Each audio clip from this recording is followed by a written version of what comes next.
Welcome, ladies and gentlemen, to another episode of the Talk Before the Walk. I am your host, Cool Breeze, Justin Christie, and my tag team partner for the day, James Shelnut, is stuck in traffic at the moment, but he will be joining us shortly here in just a little bit. He's taking a load to Dallas, I believe, and he's driving through Dallas, and that Dallas traffic today, apparently they've had some wrecks or something crap because, it's supposed to be getting icy and snowy and whatnot tomorrow, so everybody's driving like idiots today.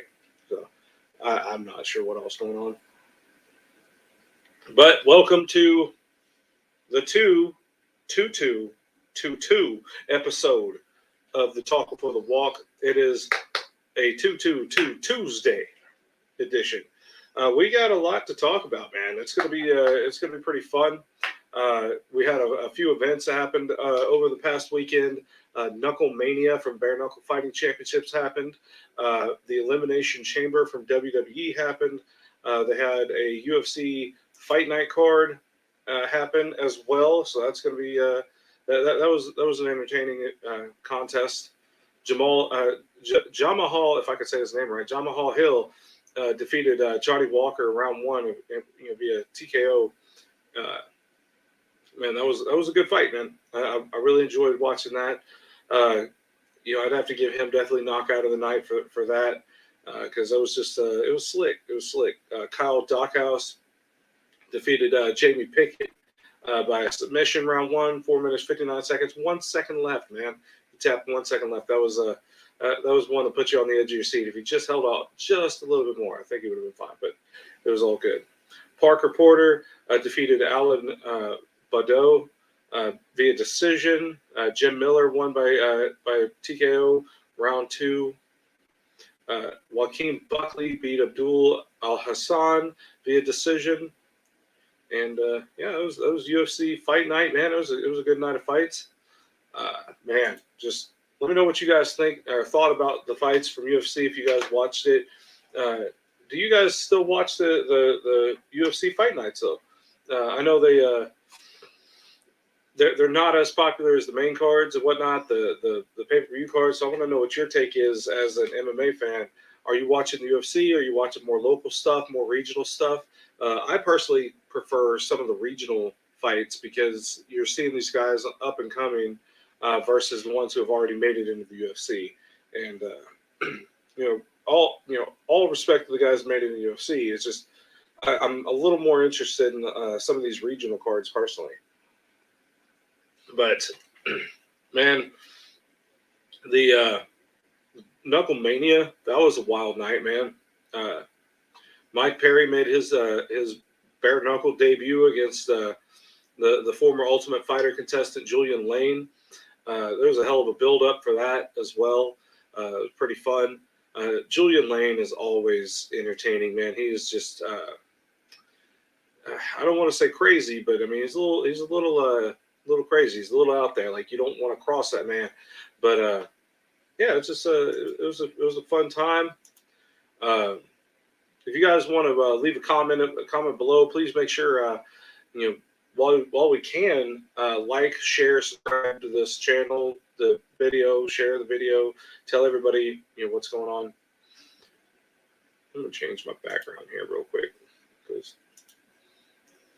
usually I got this background up because I've got James here with me. We put the Talk Before the Walk in the back, but I kind of like to put the logo out there a little bit more on the logo.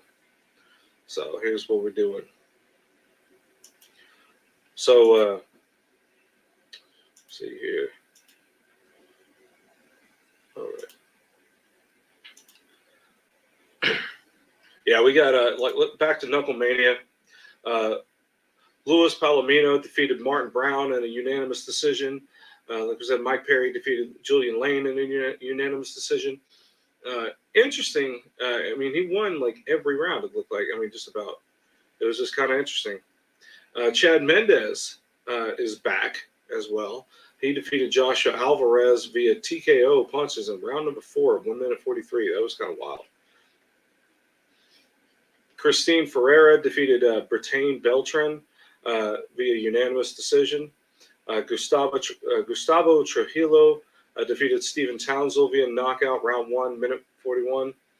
Christine Vishens defeated Jade Masson Wong via TKO due to a doctor's stoppage. Round number 3 in 49 seconds of round number 3. That was pretty wild. Francesco Ricci defeated Jake Bostwick via unanimous decision. And Ulysses defeated Sawyer DeP via knockout in round number 2. So that's pretty cool, man. That's going to be, that was trying to figure out what all is coming out of Knucklemania. I know we got some interesting things coming about with, oh crap, I can't think of her name. She's in AEW now too. Paige Van Zandt. Good Lord, I can't think of today. I'm thrown off. James, I need my James here. Trying to talk about all this stuff, so we could just get things going. Tonight's episode is going to be pretty fun, man. We're going to have Tyson Swisher Sweet Southern on a 22222 for Tuesday edition, and Tevin 2 Feet Laskey. We got all the twos today, except for me and my partner. We ain't got 2 here, just got 1 right now. That's all good. He'll be in here in just a minute. But yeah, man, there's been an opponent change. Last time we were talking about Tyson Southern. He was supposed to be fighting Samaj King, James Cody, and not sure how all that broke down, but they ended up having to do an opponent change. And now Tevin 2 Feet Laskey is coming up and stepping up to the plate. Going to be returning to MMA. He just came off of a kickboxing victory. He came back to combat sports again. He beat Dante McKenzie. Let's see here. Over at Extreme Fight Night 376 up in Tulsa, Oklahoma. He beat Dante in a first round KO, 1 minute 56 seconds of round number 1. So congratulations to Tevin Laskey on that. We'll get to talk to him about his experience there. Then the last time that Tevin Laskey fought for Rage in the Cage was back in 2018, November 2018. So we'll see how much he has grown and changed since then. And yeah, it's good to see Tevin back, man. He's a stud athlete, man. I'm looking forward to watching him compete against Tyson Southern, who's Tyson's been on a hell of a tear lately, man. It's wild. Pipe over here to my buddy here. Trying to run everything all by myself. Usually I have James here with me now to kind of even things out and kind of keep the dead air off, but I don't have anybody to bounce off with, but it's all good. Yeah, Tyson Southern, he's coming off a victory against Tony Clanton at Rage in the Cage 85 back in December. And it was one of those weird things, man. He ended up choking out Tony Clanton with a Darce choke, and that just came out of nowhere because nobody looked at Tyson Southern as a submission guy. So it's kind of interesting to watch him be able to do that and pull off that victory. So it's going to be fun. It's going to be a fun experience to see him compete against. I actually have Samaj King. Okay, that's weird. But it's going to be fun to watch him compete against Tevin Laskey. Those two guys, I think, are a great match with each other, stylistically speaking. Like I said, MMA, man, you never know what's going to happen. You never know how things are going to turn out. You never know how things are going to play out when it comes to the fight. So I'm looking forward to watching that Rage in the Cage 86, and we'll hear from both of those fighters here after our 7 o'clock hour. Well, I believe we have Tevin coming in at 7:15. We got Tyson coming in at 7:30, and then we're going to have our awesome Talk Before the Walk virtual face-off between the two fighters. They'll get to talk to each other a little bit and kind of just see what happens. A lot of times, the fighters are real respectful, which is great. Sometimes they're not. Either way, we just give them a platform to be the best version of them that they can be, however way they want to be that way. So message James to see how he's doing.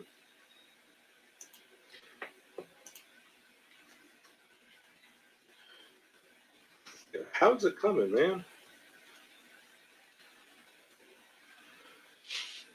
We should be hearing from Maurice Williams as well about 6:45 today as well. He's going to be coming in talking about the Oklahoma Boxing and Combat Sports Gym that is over at 5001 North Rockwell Avenue. Tomorrow night they're having spotlight sparring at 7 p.m. again.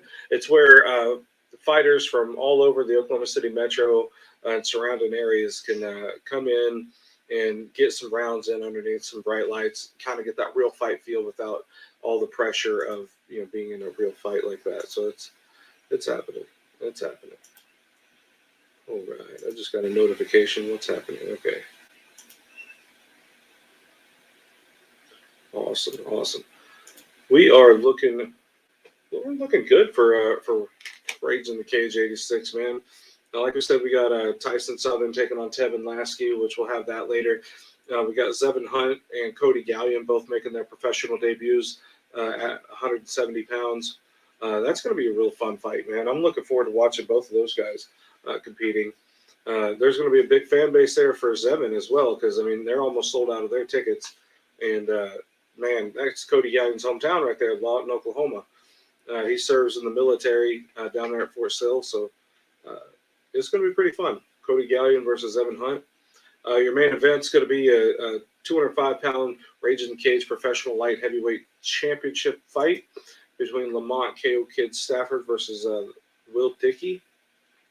And that's going to be great, man. I'm looking forward to that as well.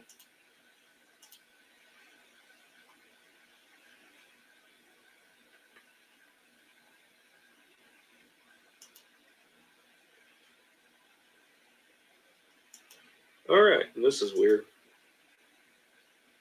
My wife is texting me now. She's got a problem. But it is what it is. I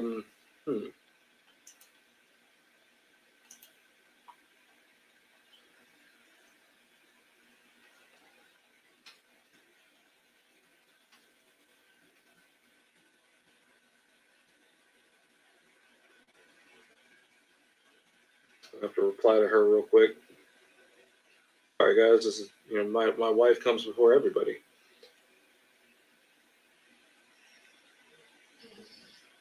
That's weird.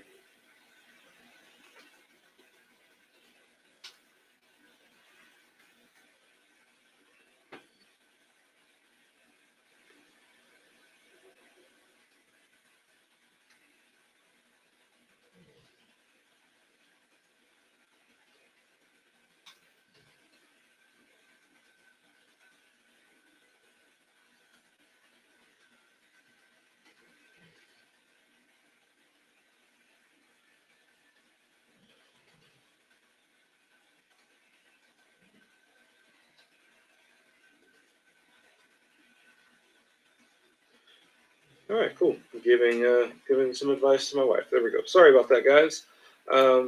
Like I said, life comes first. There's no ifs, ands, or buts about that. So you guys can rage on the comments if you want, but I don't care. Because happy wife, happy life, right? So anyway, back to the Rage in the Cage 86 card. We have London DeBrell versus Kimberly Morales. We've got Baylor Thomason versus Jonah Edwards, Justin Miller versus Scott Gray, Ernesto Montalvo versus Sean Deloach, Dylan Crawford versus Daniel De La Cruz. Kickboxing match, we got Keegan Davidson versus Tyler Logan. We got Nick Sanchez versus Dante Johnson, Zach Bounds versus Murad Almas. We got Mason Roberts versus Lane Clapp.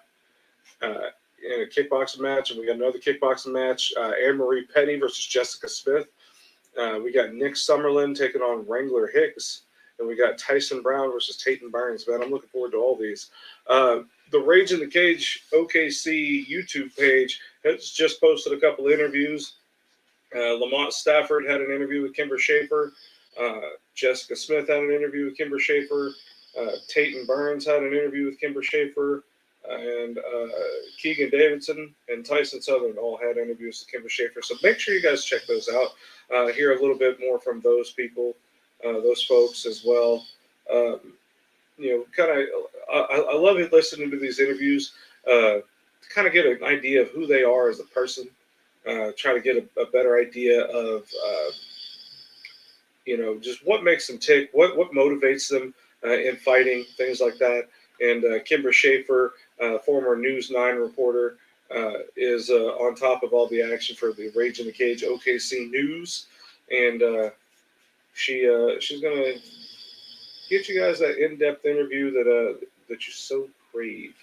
As soon as James pops on, I'm hoping we could talk about Elimination Chamber from the WWE that just happened this past week from Saudi Arabia.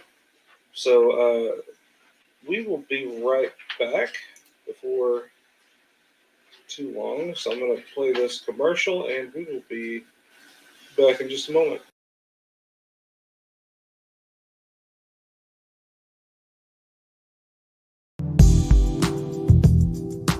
Presenting Gangster Finance.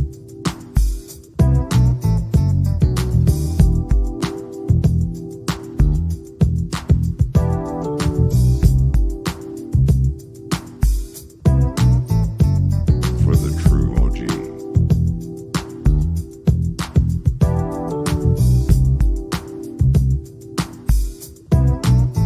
Gangster Finance.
All right, guys, we are back from our break.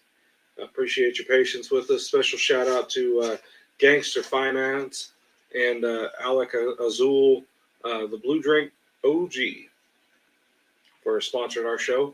We certainly appreciate all the support.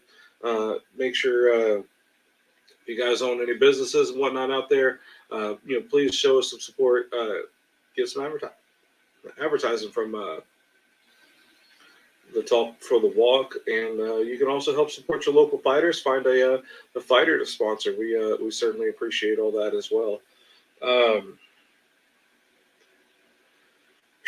We are running low on time, so I'm gonna have to break down the Elimination Chamber for you guys myself. I don't know how James is doing. I tried to text him. He's still driving, so hopefully he's safe and whatnot in that traffic in Dallas.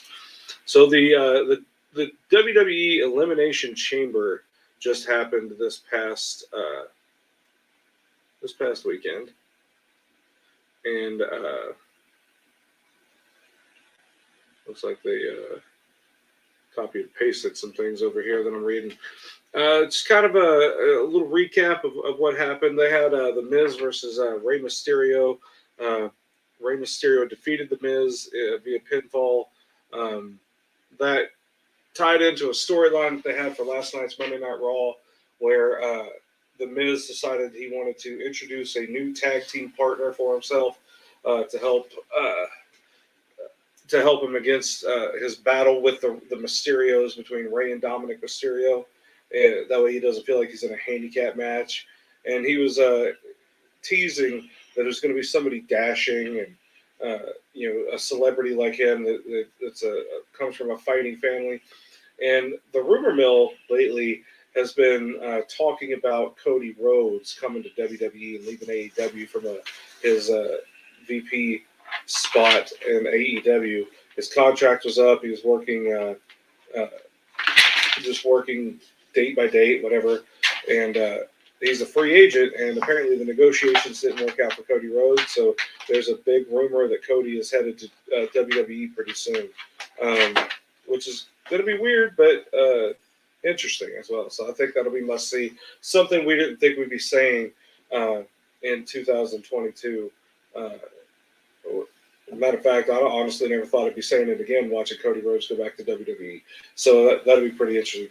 But even with the tease that The Miz was doing with the dashing, because back when Cody Rhodes was in WWE originally, he went by Dashing Cody Rhodes because he was a good-looking kid at the time, so on and so forth. Well, with all that tease, they ended up bringing out Logan Paul as The Miz's tag team partner for WrestleMania. So you're going to have Logan Paul in a pro wrestling match against the Mysterios, Rey and Dominic Mysterio. So it was kind of interesting. I think The Miz and Logan Paul have similar, at least on-screen personalities. So that'll be an interesting little pairing as well.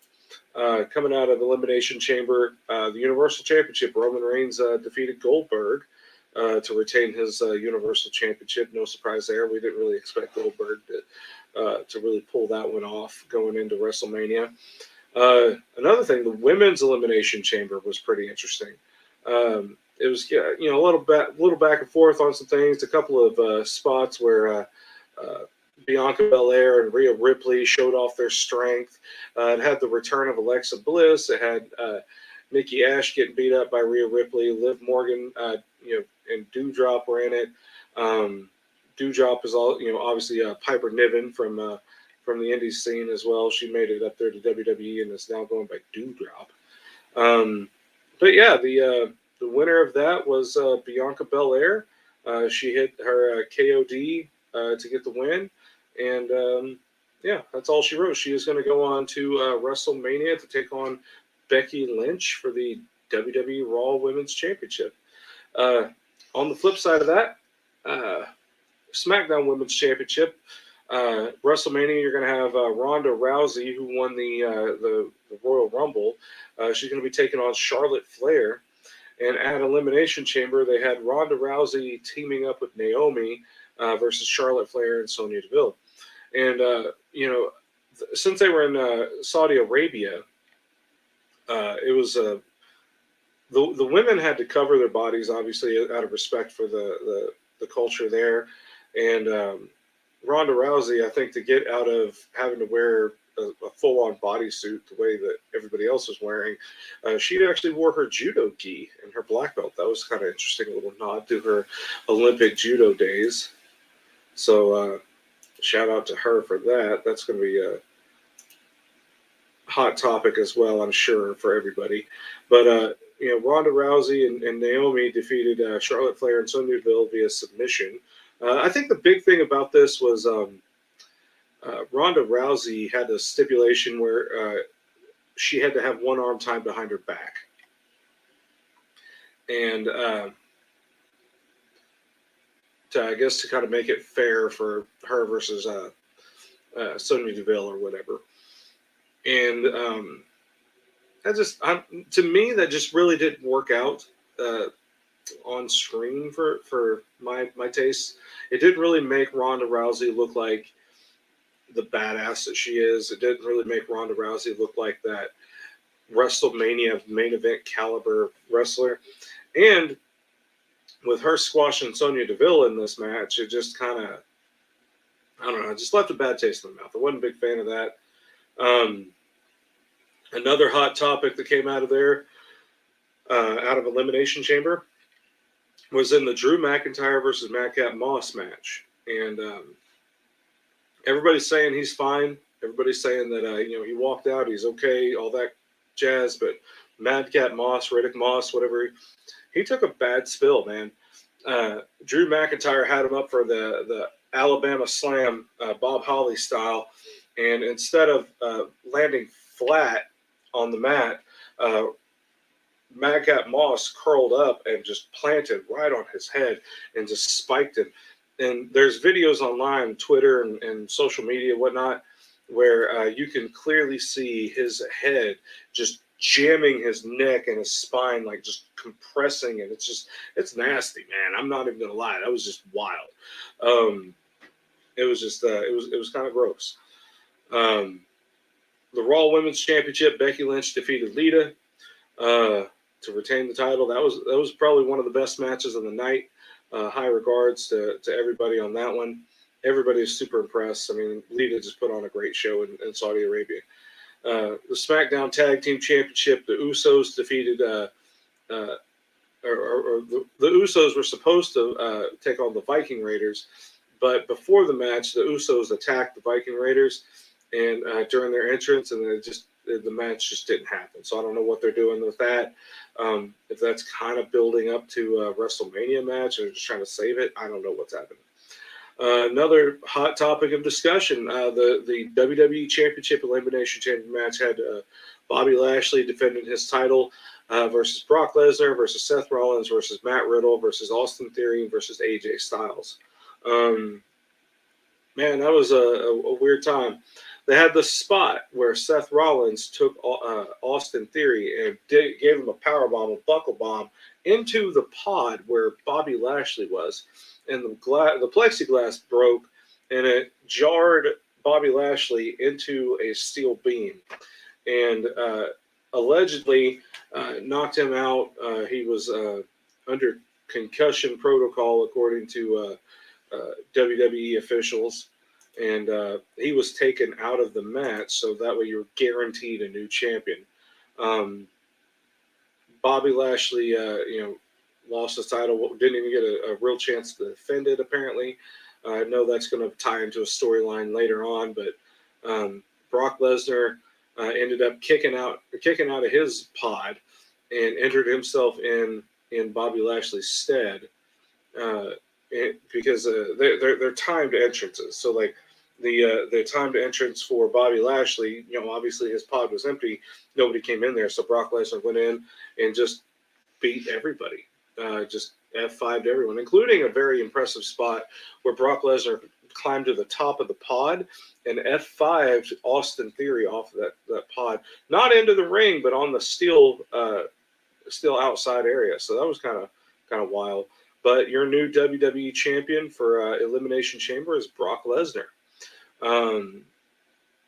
Meaning Brock Lesnar also won the Royal Rumble. He gets to choose which champion he wants to face at WrestleMania. He had already made it clear he's going to go face Roman Reigns at WrestleMania. Now he holds the WWE Championship, so they, by story-wise, made it a clear path to have a title versus title, WWE title versus Universal Championship main event in WrestleMania. This is going to be cool. I don't know. They're saying it's winner take all, title versus title. So we're going to unify the titles, I guess. I don't know if they're going to keep it as one big unified belt, or if they're just going to have them hold two belts the whole time. I'm not sure what's going to happen. But for those pro wrestling history nerds, kind of like myself, you remember Brock Lesnar used to hold the Universal Championship for WWE back in the day as well, back in the early 2000s, back when they unified the World Heavyweight Championship and the WWE title. So that's interesting. So yeah, there's your Elimination Chamber review, recap, whatever. I guess I didn't really review it as much. With the Saudi Arabia shows, it is it's a fancy show. It's really really big as far as lights and cameras and graphics and all that jazz. But to this day, it's still a glorified house show to me. It's a bought show from the Saudis. It's kind of a throwaway show, in my opinion. This is probably, I think, one of the first ones where the actual pay-per-view itself, or premium live event now, excuse me, actually held some kind of implications for the storylines going forward after that. So that's kind of cool. Other than that, I mean, it was just another Saudi show. It was kind of interesting. Yeah, the road to WrestleMania is looking pretty good.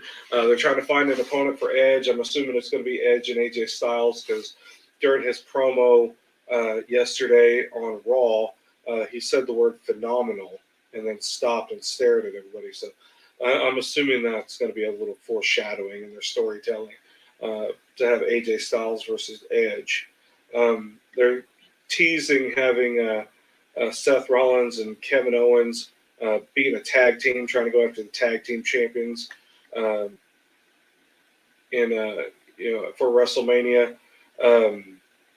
There's also a rumor that since they're going to be in Dallas, Texas, that Stone Cold Steve Austin may be making his in-ring return, and they're talking about potentially having him versus Kevin Owens, because Kevin Owens uses the stunner. So I'm assuming that's why they're going to try and pair those guys up and try to make some kind of rivalry between them. And they've already geared up the banter, I guess. Kind of the poking the bear with the stick, I guess, with Kevin Owens' promo, because he's over there talking trash about Texas and Dallas and all that jazz. So that's just going to bring up more for Stone Cold Steve Austin to come in and defend the great state of Texas and whatnot. So we are about to go to break again, guys. I appreciate y'all bearing with me as long as you can. I'm running the show solo for now because I'm waiting for James to get to a safe spot to park and chime in here as well. We're gonna have I'm supposed to have Maurice Williams at 6:45 coming up, but haven't heard back from him yet, so that may be out. I'll just kind of do what I can to make this episode as good as possible. We'll find us some articles to go over and whatnot, and try to entertain you guys as much as we can for this show. Had I known it was going to be like this, I probably would have booked a couple more guests. But here we are. We it all just kind of fell out last minute, like literally 5 minutes before the show. So we are going to roll with what we got, because you know what they say, the show must go on. But we are going to step away for a quick, brief break, and we will be right back.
All right, guys, welcome back to the 22222 episode of The Talk Before the Walk. I'm your host, Cool Breeze, Justin Christie. Missing in action right now, stuck in traffic as James Shelnut, El Papi Chulo himself. Man, I hope he's all right. I haven't been able to get a hold of him, but we're going to need to send a search party. Search party for James. It's going to be one of those days. Yeah, man, we are trying our best right now. So appreciate everybody for tuning in, checking everything out, doing your thing. Special shout out to our sponsor, Oklahoma Boxing and Combat Sports. They're located at 5001 North Rockwell Avenue in Oklahoma City, Oklahoma, for all your boxing and combat sports training. Go contact Maurice Williams. Yeah, man. Tomorrow night, they're going to have spotlight sparring every Wednesday at 7 p.m. over there at the gym. It's where you get to spar underneath the bright lights just like you would at a regular fight. There's no winners, no losers, no winners or losers, only lessons, man, because that's where champions are made. Spotlight sparring happening at the Oklahoma Boxing and Combat Sports Gym at 5001 North Rockwell Avenue, baby. Man, I'm looking forward to this stuff. This is going to be, man, it's coming up. Rage in the Cage 86 is coming up very, very soon. I think we got, 2 weeks away? 1 week away next week? It's not this Saturday, but next Saturday at the Great Plains Coliseum in Lawton, Oklahoma. You can get your tickets at stubwire.com. Man, that's going to be a wild night right there. I'm looking forward to it. It's going to be something else, man. Like I said, get your tickets at stubwire.com. If you can't make it, I mean, I don't know why you can't make it. You should be able to make it no matter what, because seeing these Rage in the Cage events live is like another experience, man. It's quality fights. But if you can't make it, check them out on Fight TV. Download the Fight app from Google Play or Apple, Amazon, wherever you get your apps from. Make sure you download that. I think they also have it on Roku as well, so you can get it on there as well. But you can download the Fight TV app and check out Rage in the Cage 86 on Saturday, March 5th. Yeah, this is going to be pretty fun, man. It's going to be pretty fun. Thinking about calling James and seeing if he answers the phone. You guys can listen in on this call. Let's see what happens. I'm going to do it. We're going to do it. We're going to put him on speakerphone. Hopefully y'all can hear that. Here we go. We're going to. Justin, hurry! I am 9.8 miles from being able to stop. Okay, that's cool. I'm calling you live on air. We are on speakerphone, just so you know, so everybody can hear you. We're just calling to check to make sure you're still alive, see how things are going, because we can't function without El Papi Chulo today. It's Oklahoma traffic, you know. Are you in Oklahoma or are you in Dallas? I thought you was in Dallas. Oh, well, you're in Oklahoma? Just pull in, man. I'm over here. I'm in Dallas. Oh, I'm in Dallas. Okay. I was about to say, man. Okies over here driving. Well, you know, I was just talking about the WWE Elimination Chamber. I wanted to talk about that with you, but you know, you're on the road, and I want you to concentrate on that. But while you're down there, are you going to go ahead and scout us out a good prime location to kind of hang out for Wrestlemania? I did. I found the spot. Perfect. Right next to AT&T Stadium. Okay. It's nice. Hey, what do you think about the rumor mill that Stone Cold Steve Austin may be coming back? I hear that he might be interjecting himself into the championship match. What I hear, but could be wrong. I'm hearing a rumor that he's going to have a full match against Kevin Owens. Oh, really? Yeah. Which last night on Monday Night Raw, they saw Kevin Owens talking trash about Dallas. So I'm not sure if it's going to be one of those things or if he interferes against Kevin Owens or what. But I don't know. It'd be interesting to see how they come out with that. I don't know if you've seen on Facebook. I posted the interview Brock Lesnar did with Pat McAfee. Matt McAfee. Yeah, that was interesting. And, he said the one person he did not face was Stone Cold Steve Austin. So maybe that's the match that I don't know. It'd be nice to have that, though. Yeah, it'll be fun. I know they're inducting the Undertaker in the Hall of Fame. What?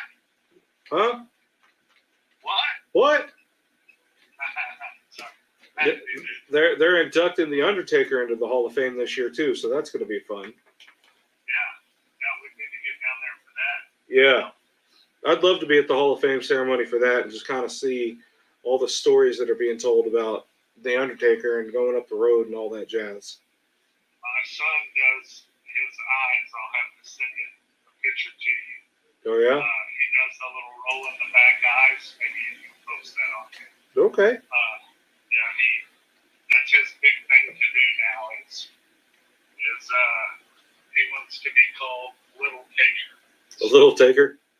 Little Taker. Digging holes and burying souls.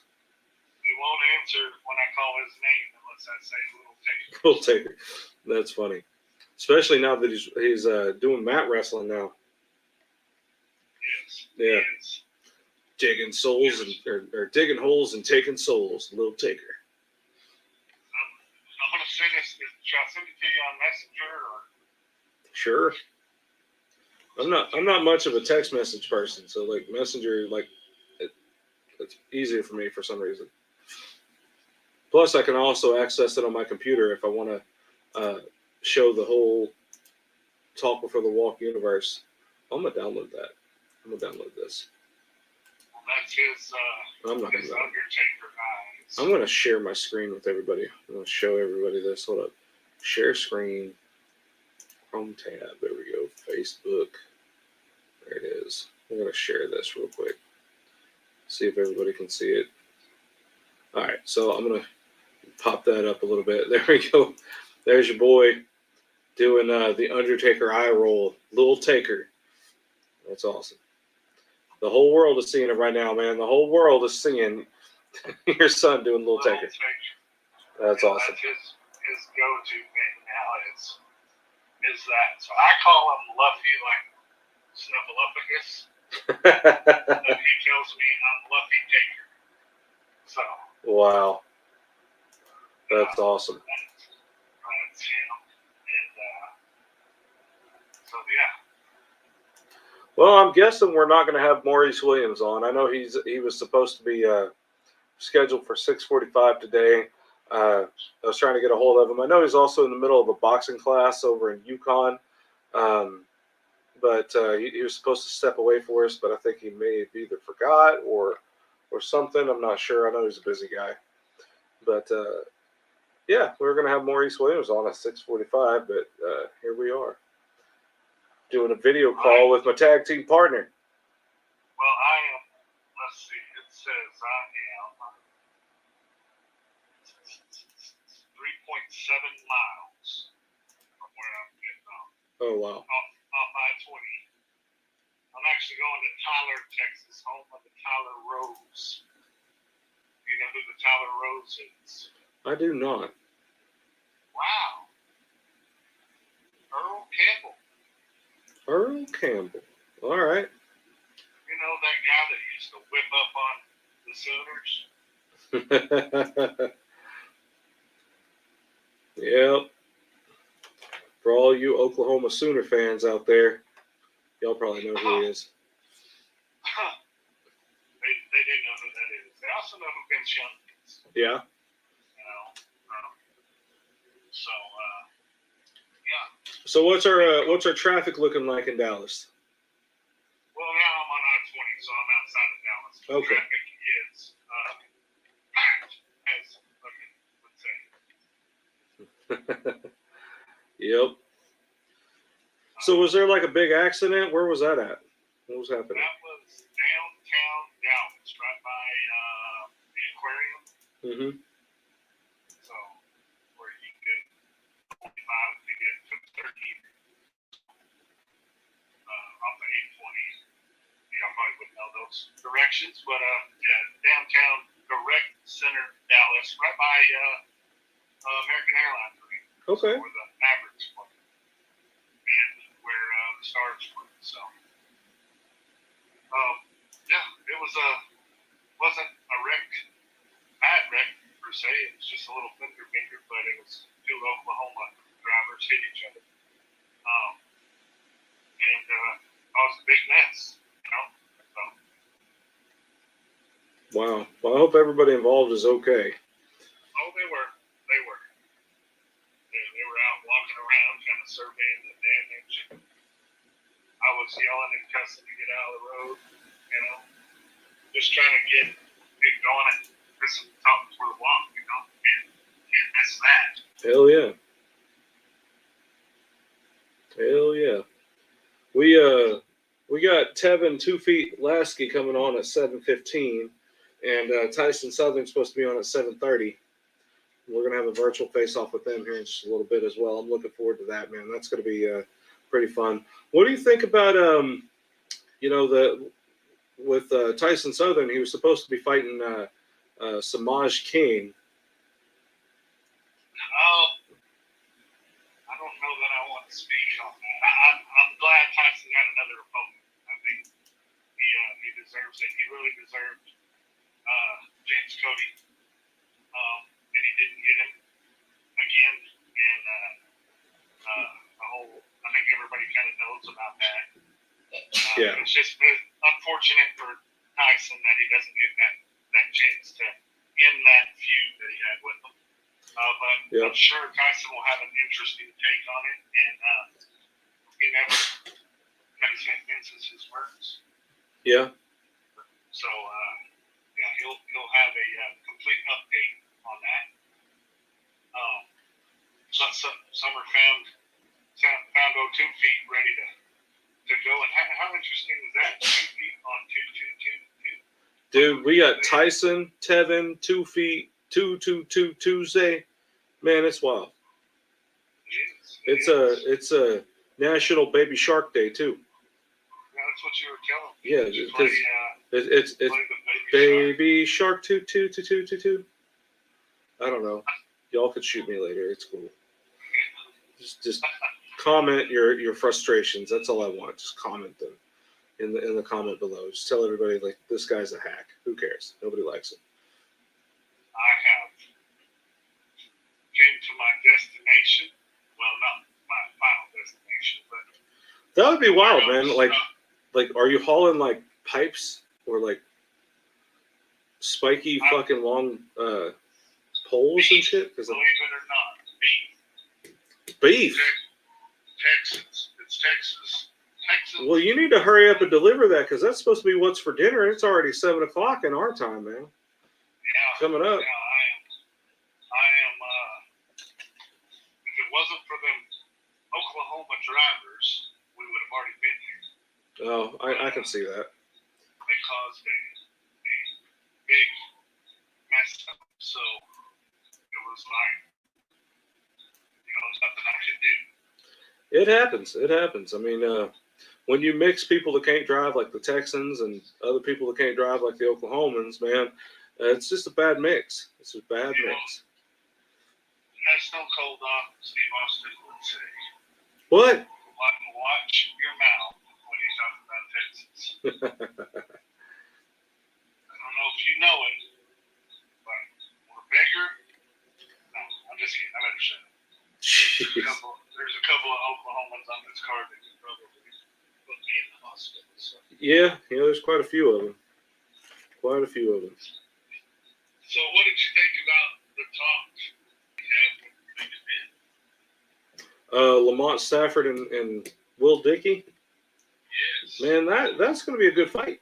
That's going to be a real good fight. On paper, it's pretty evenly matched up. Will Dickey is taking this seriously, it seems like.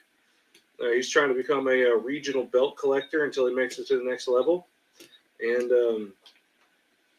it seems like nobody wants to book Lamont against their incumbent champion because they know Lamont's going to come in and take their titles. So That's right. We'll see that. It's either that or the pandemic, caused some cancellations over the couple of years, but it is what it is. I'm gonna hop off here and get on there. Okay. I'm parked. I'm ready to go. Hell yeah. We're gonna have James Shellnut coming back in. All right, well, I'm gonna get off here and let you get your situation in order. I'll talk to you in just a minute on the show. But, all right. Awesome. Well, that was a fun little phone conversation. At least he's okay. That's all I was really caring about, because you know how traffic can be anywhere in the world. When you don't hear from somebody for a little bit, and you know that they're kind of stuck in some traffic, they could be either in an annoying situation, they could be in a dangerous situation. You never know. Glad everything's okay, and according to James, everything is okay with everybody involved in the traffic jams as well. So, yeah, hats off to those guys for keeping it as safe as possible. But sucks. There's some wrecks and whatnot. We got some inclement weather coming in tomorrow. A little bit of freezing rain and sleet, snow, all that jazz tomorrow. We'll see how that plays out. Hopefully the roads will be clear enough to go out and do some work and go do some things. But if there's going to be a bunch of idiots out driving, I'm telling you what, watch your speeds. Don't be in a hurry. Leave early if possible. And here's the thing. Even if you didn't leave early, I would rather you be late and safe than get in a wreck or put yourself in danger like that. So go, slow and steady. It wins the race, man. I'd rather you have a tardy on your record for work or whatever, and than wrecking your vehicle, than getting in an accident, rolling over, getting stuck out in freezing temperatures. Your health and safety mean more, especially should mean more to you than any job you ever do. Remember that. There's employers out there that will have you, if you died tomorrow, they'd have your job replaced in a week. And that's no joke. That's a legitimate fact of the situation. So, man, just be careful, everybody out there. I was going to try to bring Clifton Barnes back on for another weather report, but he's a little busy today. I was going to have him come on and be like, "It's cold." Click back off just because we're having fun with that. But hey, after Rage in the Cage 86, we will be having Clifton Barnes coming back with us for his Rage in the Cage review, his after fight review that he posts on the Fight House group as well. But we're going to have him read it out live for us on that following Tuesday after Rage in the Cage 86. Kind of give his take of all that went down at Rage in the Cage 86, especially in Lawton, Oklahoma. That's his hometown right there. I'm waiting for James to render in here. Let's see if we can add him to the stream. Nope, his video's not on yet. Put him back off real quick. But he's coming on. He's coming on. Here he comes. As soon as he removes his hand from the screen, I'll pop him up here. He's not doing it. He's trying to set it.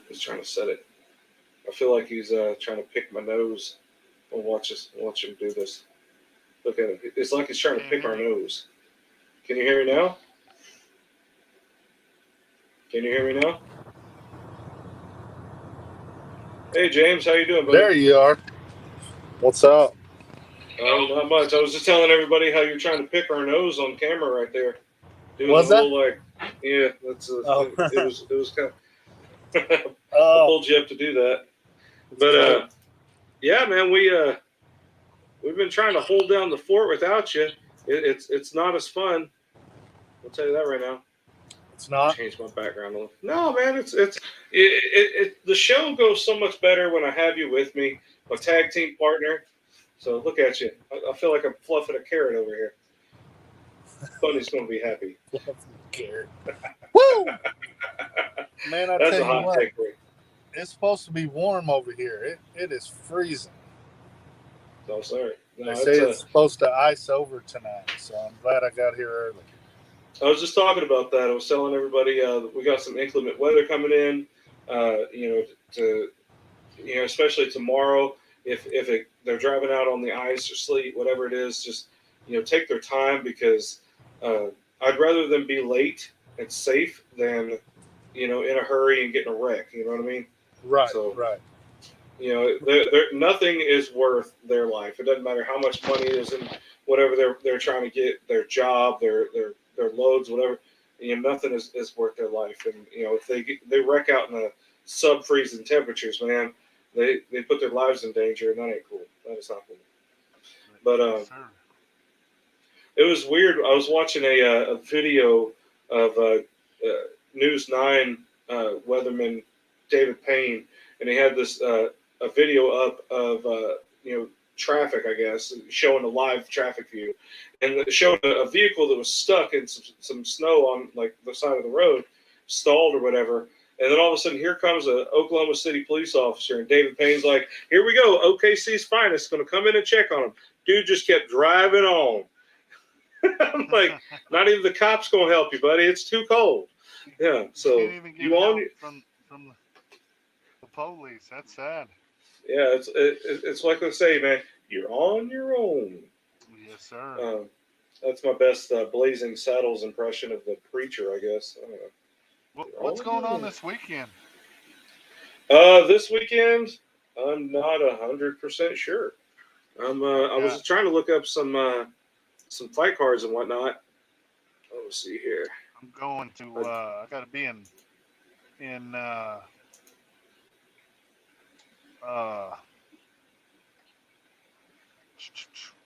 where Texas A&M is. Where's that? Oh yeah. What city is that? I'm forgetting. Sorry, my mind went blank. Is it Arlington? No. It's You're gonna make me Google it, aren't you? yeah.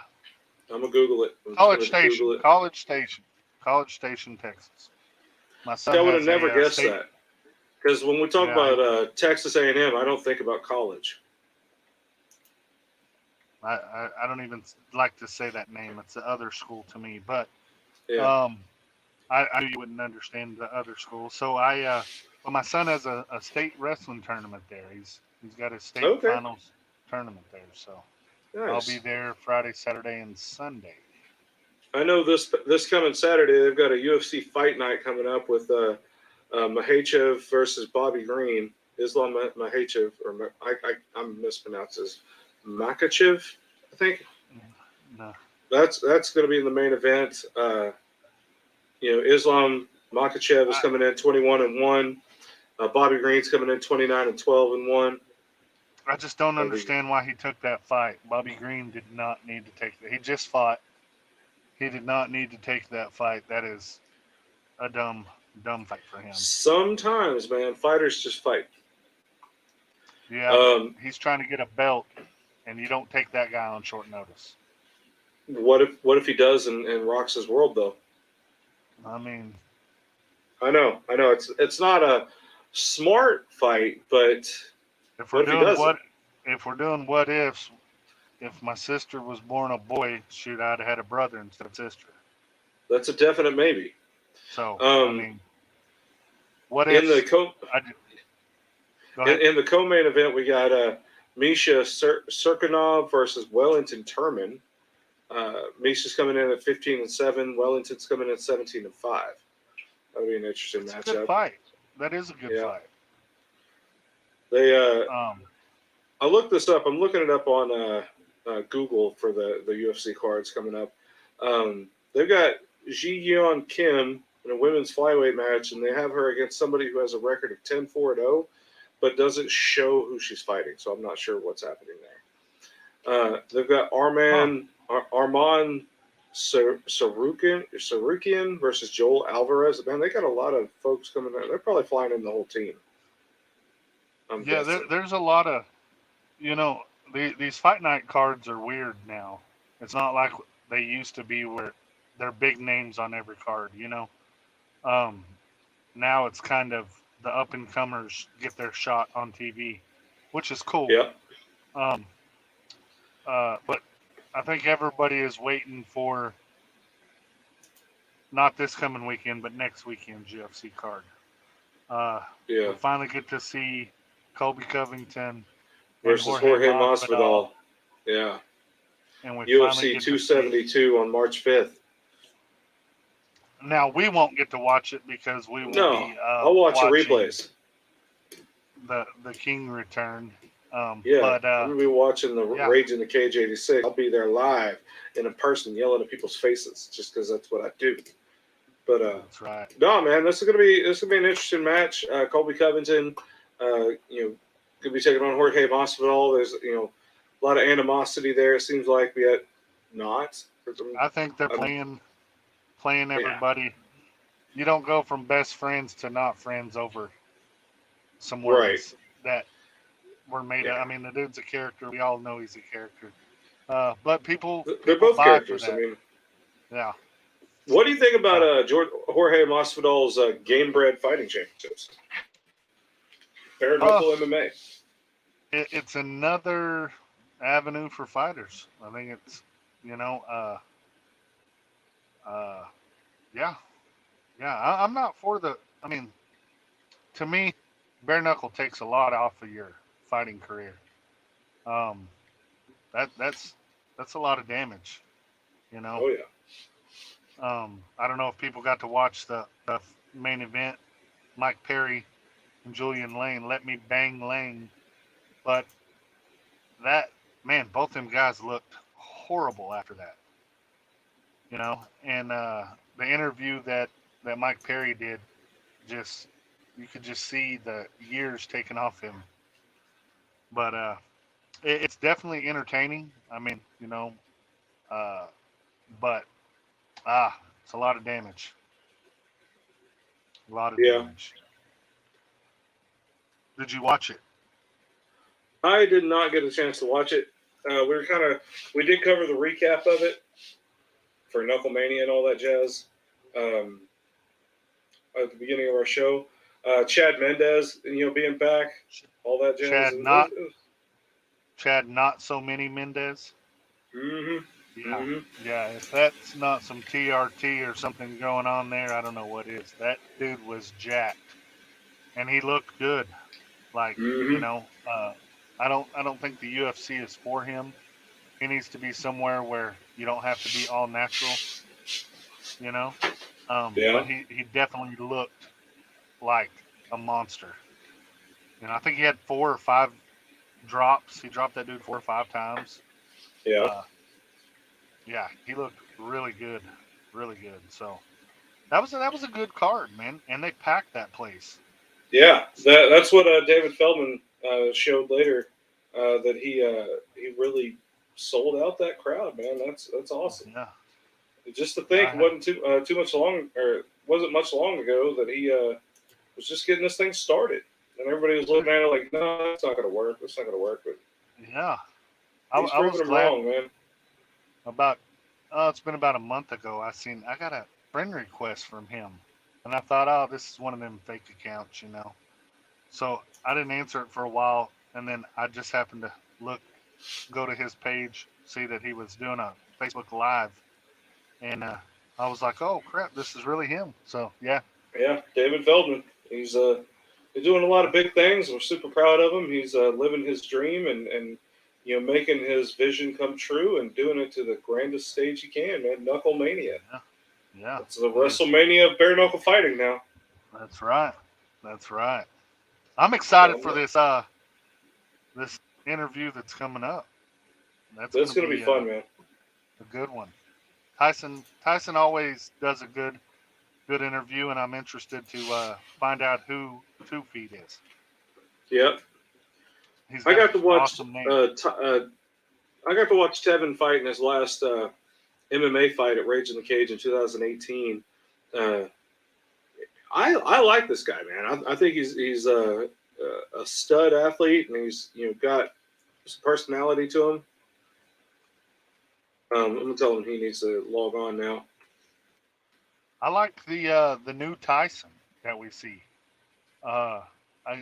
Luckily I get to talk to his best friend all the time, Bubba McDaniel. Shout out to him, and his coaches, and they all say he's found his niche now. He understands the game better. He doesn't just go out there to throw down. He actually goes out there to get the job done, and that's cool. I thought he did really good against Tony Clanton. I love Tony. I thought Tony had that. Yeah. And On Tyson, paper, it seemed like Tony Clanton was gonna take that one for sure. yeah, especially Tyson when it really, went to Tyson really just shocked everybody. Especially with the way he won that with a Yeah. Darce choke submission. and he stayed Nobody saw that calm. coming. Yeah. No, he stayed calm. As soon as they went down to the ground, I was like, well, Tony got this, and Tyson stayed calm. And I got to see him when he fought Eric McCardo the last time Ray was in Lawton, and I was, as soon as they went to the ground, I was like, oh, he's in trouble. But he didn't. And he was. I didn't think he was, man. I thought he stayed calm. I thought he did everything he was supposed to. He listened to his corner. I was sitting across from his side, and I was looking at Bubba yell stuff out to him, looking at Tom yell stuff out, and he was doing everything that they said. And that pays off, man. You listen to your coaches; they know what they're doing. And well, one of the reasons why I was saying Eric still won that match, first round submission. Right. So take nothing away from Tyson Southern, but Eric Mercado's submission skills and his ground game was just off the charts good. Yeah. Off the charts and good. he just had a big win for Fury. Something I got to say about Eric is that guy, he gets dropped in just about every fight that he fights. But he is one you look at that you can never say that fighter's out of it. Because he was in a bad situation in his fight, and he came back and submitted the dude. And shout out to Eric McCardo. That dude, Cheech, he got Chicho. the job done. Chicho. The dude is awesome, and he's a good person at that. Moving on to 5-1. Yeah. Yeah, Not bad, and being not a bad. good. It's nice to see these fighters that are good people too get big wins. He doesn't do a lot of talking. He doesn't. He's the nicest guy. Shakes your hand, smiles. I'm sure that gets under some of his opponent's skins. Like, this guy's just smiling at me, but he does. He comes, and his that friggin' jujitsu is friggin' jujitsu. Named after Austin something friggin' Riggin. Yes. I'll tell you what, one of the best crowd reactions I ever saw at Rage in the Cage was when Austin Riggin fought for Rage in the Cage, and it was at Sugar Creek Casino. And like you've mentioned before, the Austin or the Amarillo folks show up whenever you have Amarillo fighters, and they showed up at Sugar Creek Casino with him. And when Austin Riggin came out, he came out to the song "Ole Ole Ole" by the Bouncing Souls, and to hear the whole crowd just singing along with it, just like you're at a soccer game, man. Just like you're watching Manchester United, taking on their biggest rival. You're hearing like everybody out there just ole ole ole ole. And it's just like a freaking march to the ring. And I'm just like, I was feeling that energy. That was probably one of the best crowd reactions, for entrances that I ever saw, ever in real life in Rage in the Cage. That was also, how much time do we got? We got about 2 more minutes before Tevin comes on. I'm trying to talk him into how to do this.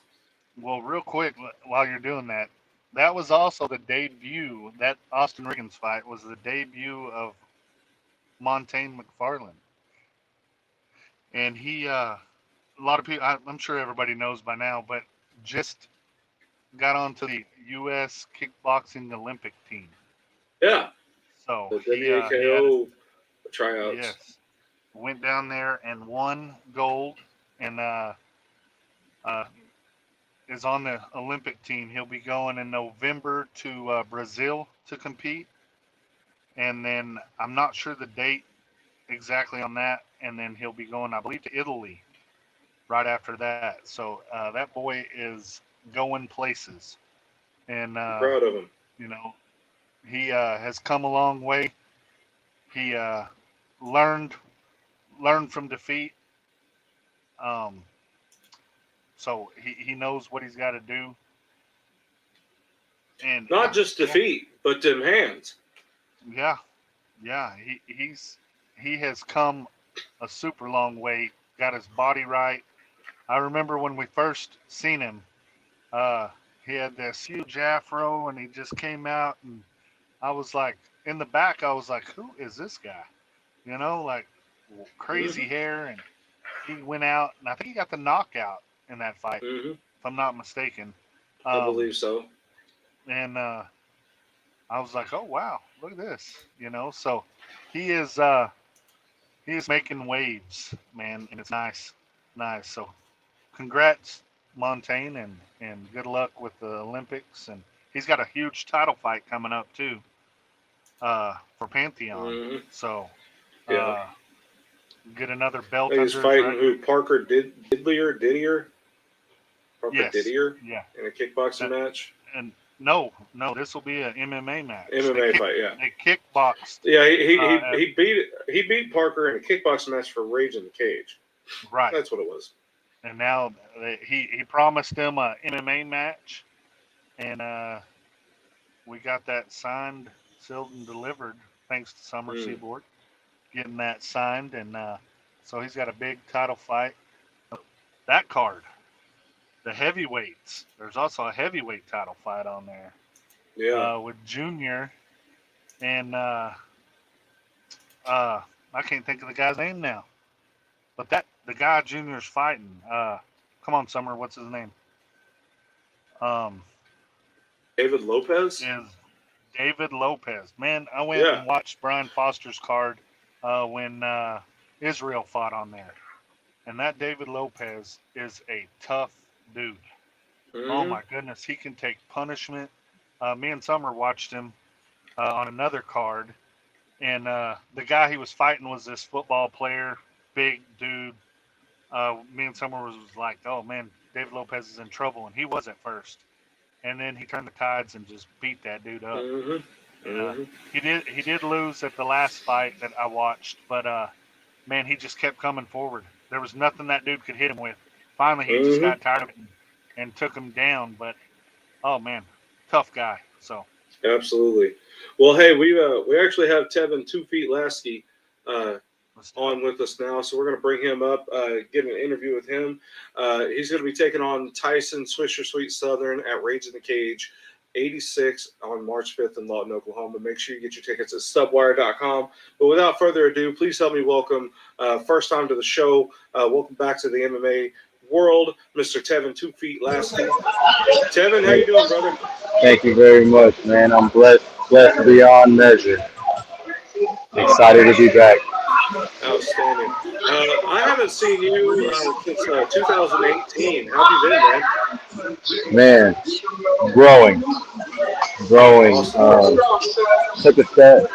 I've been out of the game for like 3 years now, and when I took off from the game, I took off from everything.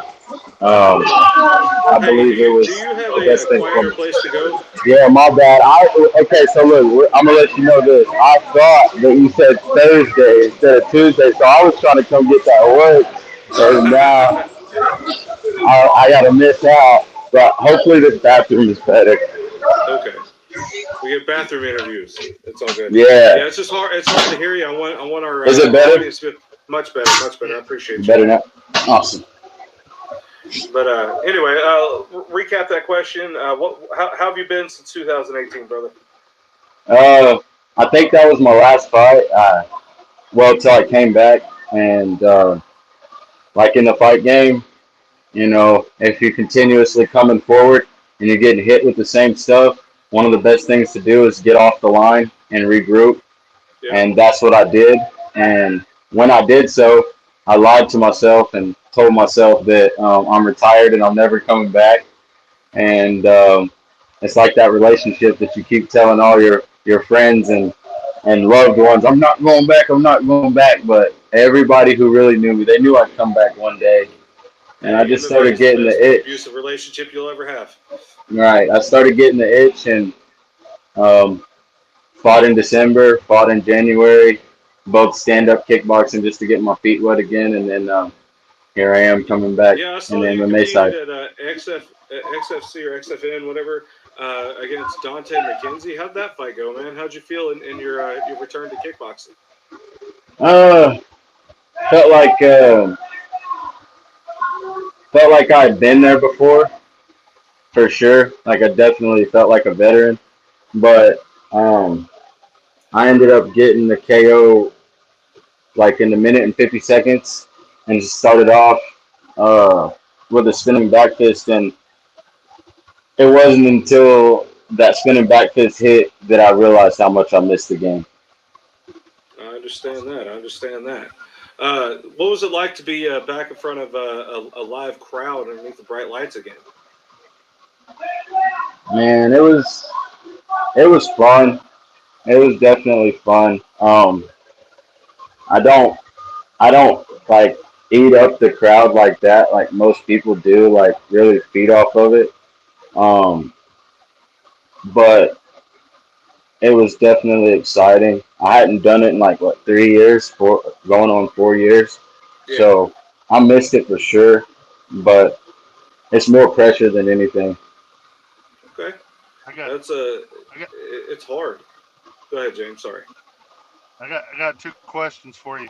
First one, I need one of those 2 feet hat. I Two like feet that. beanie. Yes. Thank you, sir. Uh, Second, what do you know about Tyson? I know he's a stand-up fighter for the most part. I know he's a stand-up guy, as I'd like to look at myself as well. I think we're both stand-up guys, outside of fighting, respectful people. Um, I think he's a grinder, as myself. I think he's a dog, as myself. I know he likes to stand up and kickbox more, and so do I. So I think this is going to be a fun, exciting fight. Awesome. Awesome. How did this fight come about? I know they obviously had another opponent in mind for Tyson, but how did you get into the picture on this one and actually score this fight for you?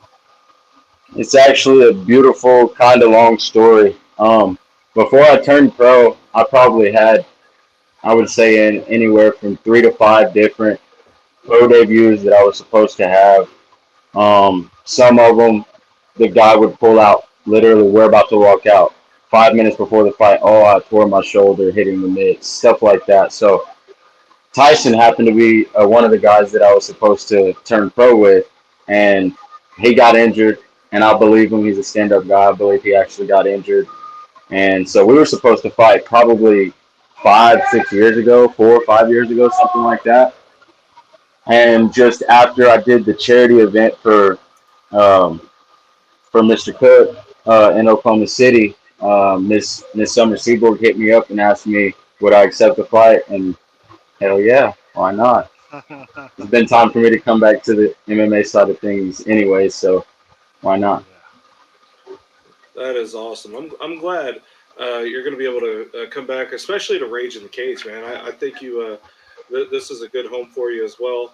I don't know how you feel about it, but I personally am a fan of Tevin Laskey as well. Every time you step in that cage or you pretty much do anything, I keep my eyes on you. You know what I mean? I appreciate it. Just, you're one of those caliber of fighters that I think win, lose, or draw, you go in there and put on a hell of a show. Amen. So this fight with you and Tyson, man, I think that's going to be definitely a candidate for fight of the night for sure.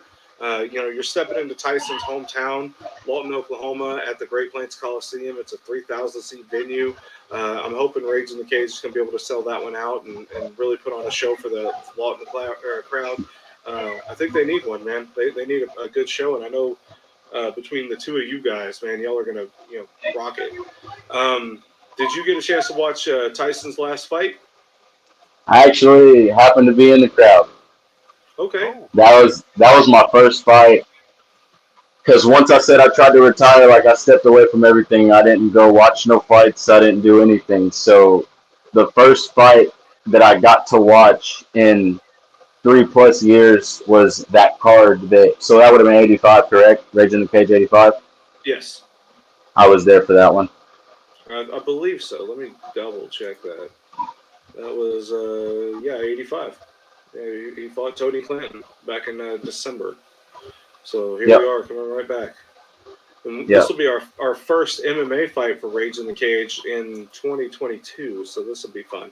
They had a Roll in the Cage event in February to kind of wet everybody's whistle, whet their Hey, appetite a little bit. But hey. it'll be fun. It'll be fun.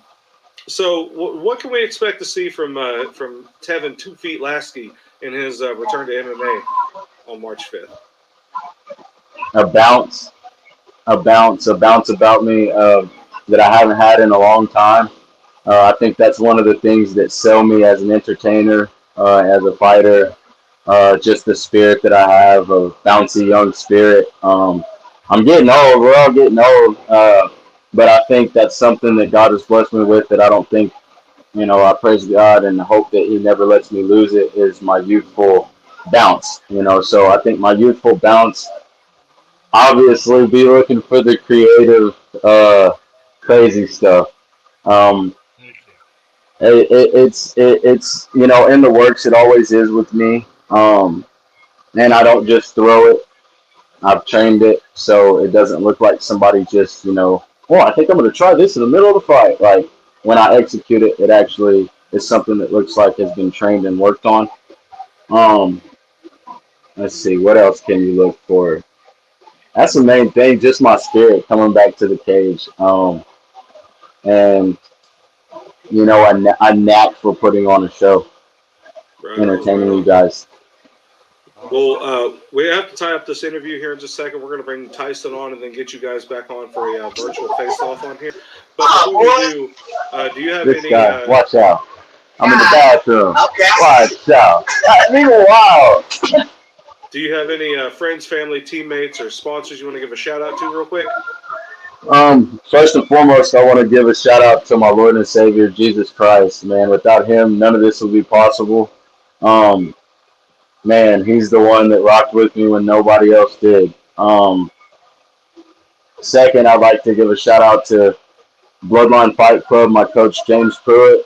I would like to give a shout out to the Factory, American Elite in Oklahoma City, Killer Bees, anybody that's had their hands in the pot at all while I was getting ready for this fight.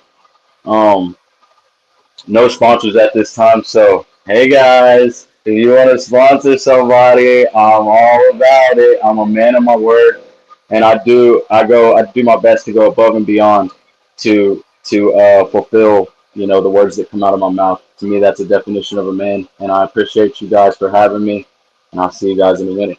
Absolutely. Well, thank you so much for your time. Like I said, we'll bring you back on with you and Tyson for a virtual face-off. Like I said, man, it's good seeing you back, brother. I'm glad to see you in good spirits and healthy and happy and ready to put on a show. So we'll bring you back up here in a minute, brother. Thank you so much. All right, guys. Tevin 2 Feet Laskey right there. And I'm looking forward to that fight, man. He seems to be in high spirits, and when you got that guy in a good mood and working like that, I think he's going to come in and put on a performance.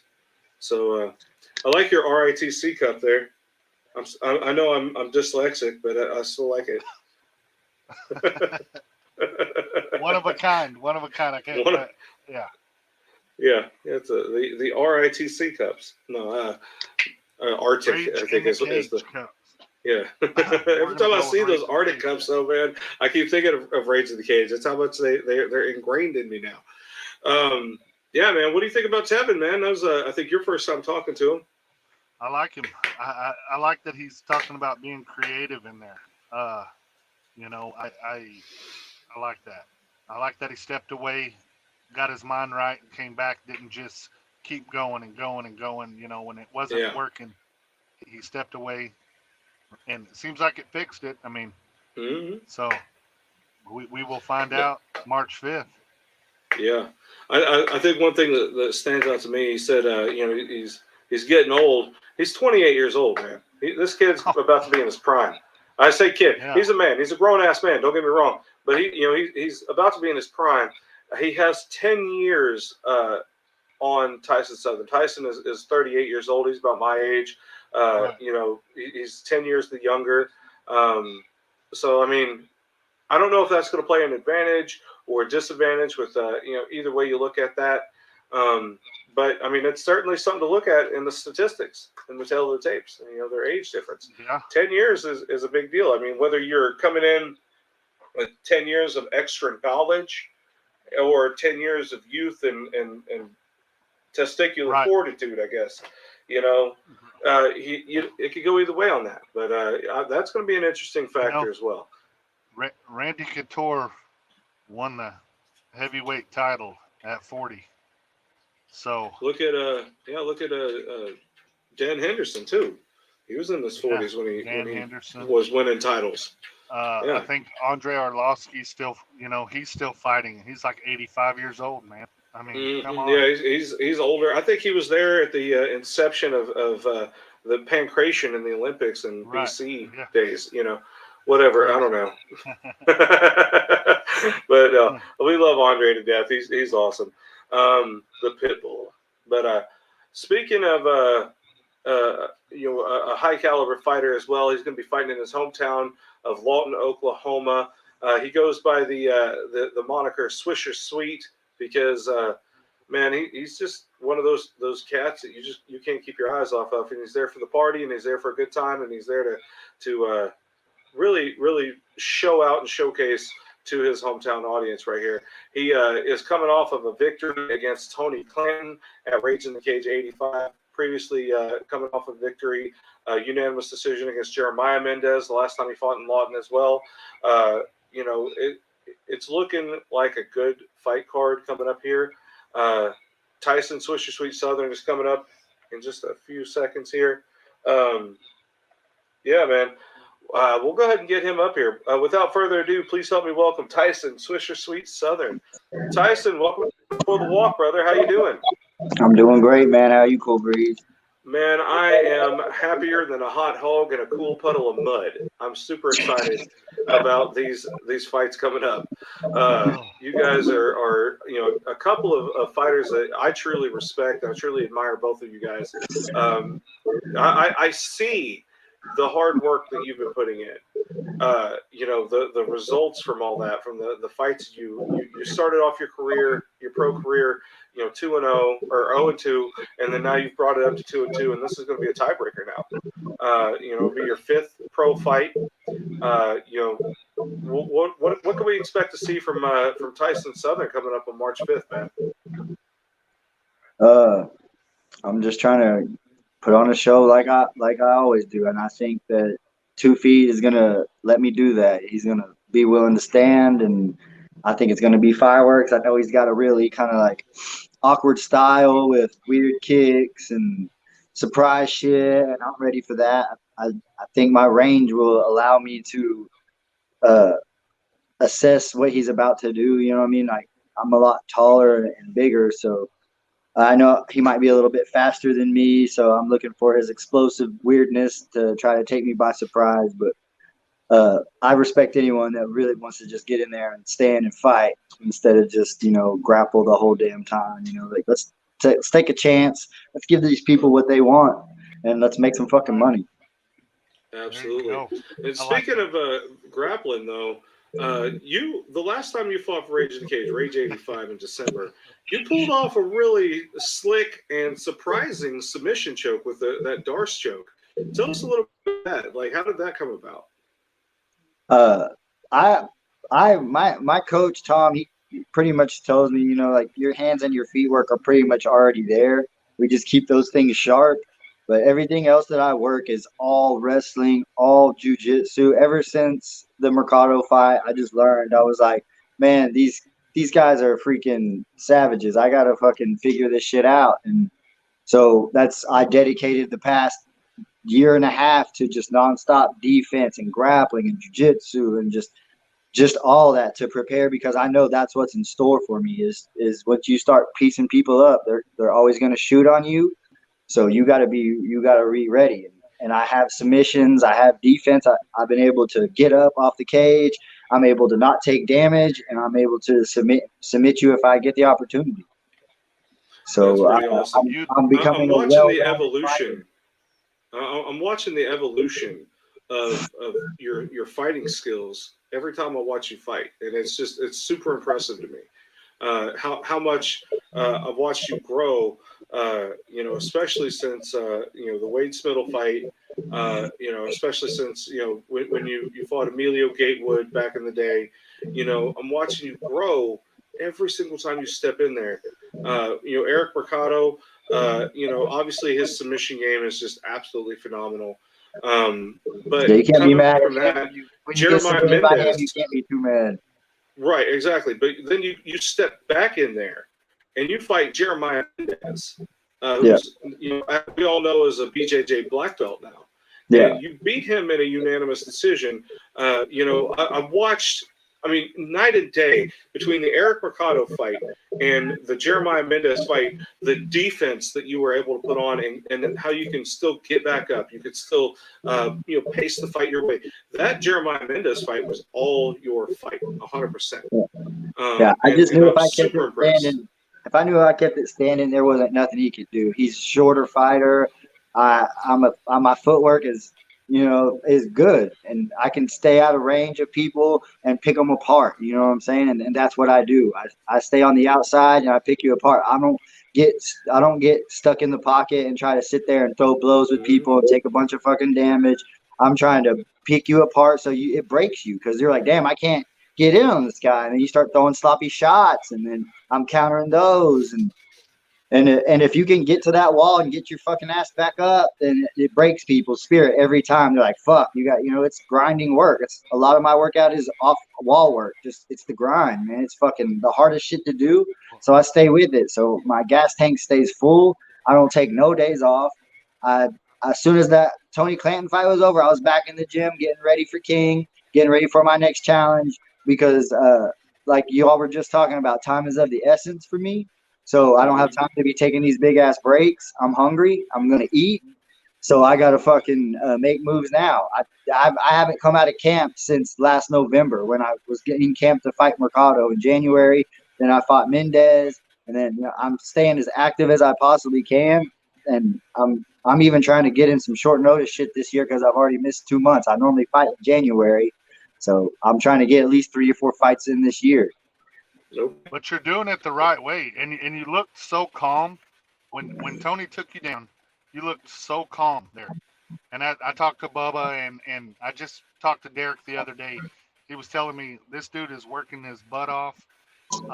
So you're doing it the right way. You're not just jumping in there, just jump in there. You're doing it the right way. I get a private lesson every week, sometimes 2 a week. You know what I'm saying? And I go to the gym for 2 a days if possible. Sometimes my job won't allow it, and then I'll get up early and go running at 5 a.m. If that doesn't work, then I'll do an extra workout late at night, but I will not miss. You know what I'm saying? My day off is a light day. I think we had one snow day. I couldn't make it to the gym, and me and my son just stayed here, and I just did a little something here at the house, but I don't take no days off, man. If my body is not feeling it that day, I'll do some light shit, but I'm not taking no days off. I'm trying to grow and learn as much as possible, not just be in there training to be training. I'm trying to elevate all aspects, every place that I lack. If I was lacking getting up off the wall, then I'm grinding that. If I'm lacking getting guillotined all the time because I'm leaving my head somewhere it's not supposed to be, then I'm grinding on that. In each camp, I'm focusing. We watch these guys, and I get, I've got a great coach, so we game plan and we make this shit happen. You know what I'm saying? Ever since, that's one of the big keys of this evolution of Tyson is I give a big shout out to my coach Tom Show, because his coaching and the way he can talk to my dumbass self and explain shit to me. I'm like, all right, I get it. I get that. You know what I'm saying? It's just since he's came along, man, I've just gone straight up to the top, sharpened me in every single way and elevated all my levels. And I still feel fresh and new. So, like you were talking about on that age shit, like if you're feeling old at 28, man, I feel bad for you because I feel like a young buck. I feel like a young stud horse at 38. You know, I fucked my pony off, being fucking crazy motherfucker and shit. But I started taking this shit seriously, very seriously, about 2018, like around that when I fought Blaine Slavic. 28 day turnaround. I fought Donald Pitlock Scott. Broke my hand in that fight. I waited like 9 weeks. Fought Emilio Gatewood with my guts blown out because I got a hernia like 5 weeks into camp. My intestines were sticking out of my fucking gut, and I didn't want to go get surgery. So as soon as I fought him, I went and got surgery, and then as soon as I healed from that, I just kept grinding and grinding and grinding. Does it bother you? Is it irritating that you had to change opponents twice for the same guy? Yeah, it does. I mean, I still want that fight just for personal reasons, you know, because I hate the motherfucker. He's a pussy and a bitch. And if you're watching, fuck you. And I know you're going to see it anyway. So, yeah, fuck you. And but, yeah, I want that fight. But to me, I'm like, you got to prove you will even show up, motherfucker. Like, I'm fighting in March. He should take a fight in April just so I'll know he'll fight. I want to see him show up to a fucking fight. And then we can meet up here, get in my hometown so I can make some money off his punk ass. Because I'm not fighting his bitch ass in the city. I'm going to make my money off his ass, and he can come back here and fight me here. Right. It's on my terms because he ain't fucking nobody and he ain't calling no shots and all that shit. So he can fucking come back here. Even if he don't, I want his ass here next. I don't give a fuck. My people want to see me beat his ass, so yeah, they deserve it. He wants this fight to happen. He's going to meet me here back when they come, June, July, whenever. We'll see if that even plays out. We're not 100% sure what the status is of. I know he's out of jail. I heard he got out of jail a couple days ago. Even still, we don't know his future in MMA. So he never had a past. Well, that's true. We got to see where he's at, and, before we can. You're cutting out real bad, Justin. Okay. Because I heard he got out and was like, "Yeah, I still want to fight." Like, motherfucker, you ain't been training, you've been locked up. Like, you don't deserve no call, no shots. Of course, I was like, run that shit. But Tevin already took the fight. He's a fucking quality opponent. He's an actual real fighter. I respect guys like that. You watch me and all my other interviews, all my other fights. I'm not talking shit or any of that. I try to be respectful and humble and all that shit. But you go fucking poking the pit bull, motherfucker, you about to get your ass tore apart. You know what I'm saying? And you don't disrespect your family and shit. You bring out the dog. You know what I'm saying? And that's why I wanted this fight. I wanted all that pressure on me. I wanted all that personal pressure on me to see how the fuck I would do. Because I was like, I'm about to crush this motherfucker. Easy as cake. It ain't shit to me. So I'm actually glad that you have the opponent change myself, because I think that we definitely upgraded our opponent for sure.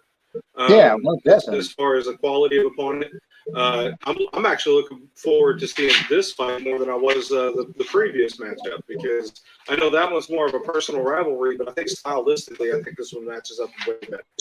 I like this fight. This fight's gonna elevate me as a fighter. The other fight wasn't gonna. There was no bragging rights in that, other than me just whooping some bum. You know what I'm saying? But this is a good quality fighter. So I'm gonna. This fight's gonna elevate me. Yeah, awesome. Absolutely. Well, we are going to have to go to break here in just a minute. We're going to bring you guys back up for a virtual face-off after the break. But before we do you have any friends, family, teammates you want to give a shout-out to? Yeah, I got a couple homies fighting on the card. Cody Gallian's making his pro debut. Be sure to check him out. My buddy Dylan Crawford, man, this dude's been nonstop impressive to this camp. All my teammates that's been helping me, coaches, sponsors, Voodoo, Hydro, Caniculture, the Healing Center, Civil Savage, my homeboy Goose Reapers, all them cats.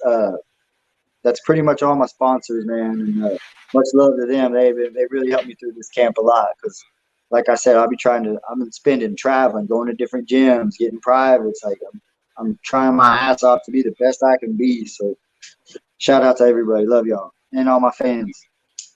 Awesome. Outstanding. All right, well, we're going to put you backstage. We're going to go to break for just a brief moment. When we come back, we're going to bring you and Tevin 2 Feet Laskey up here for a virtual face-off and let you guys talk to each other for a minute. So thank you for your time, brother. We'll get you right back after the break, man. Yes, sir. Thank you. All right, guys. We just heard from Tyson Swisher Sweet Southern. He's going to be fighting Tevin 2 Feet Laskey. I'm gonna enjoy announcing this match, dude. Whenever we get in the ring and I gotta introduce them, I'm looking forward to that a lot. Can you still hear me, James? Yeah, you're cutting out really, really bad. We're catching like every other word you're saying. Okay, that's wild. It might be your No, I your can hear internet him. connection. I Okay, can hear him perfectly. Yeah, I don't know what's happening. You keep freezing too. I don't know what the deal is there. All right. I know my kid's on the internet as well, so hopefully she's not dragging it down. But all right, we're going to go to break for just a minute, and we will come right back.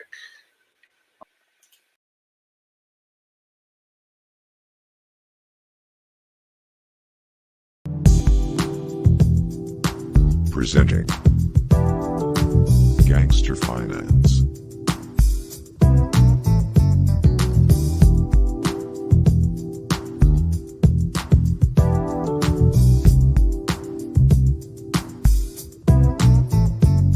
For the true OG.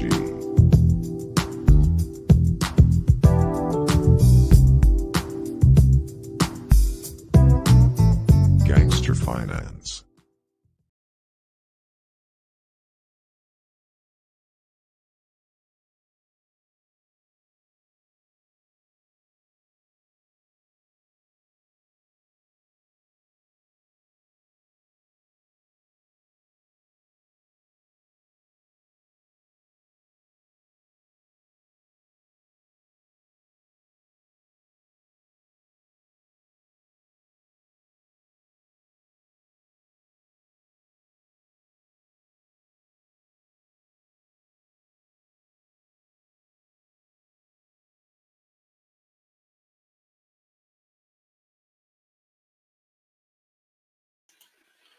All right, guys, we are back from our break. Special thanks to our sponsor, Gangster Finance, the Alec Azul Blue Drink OG, giving us some support here for the talk before the walk.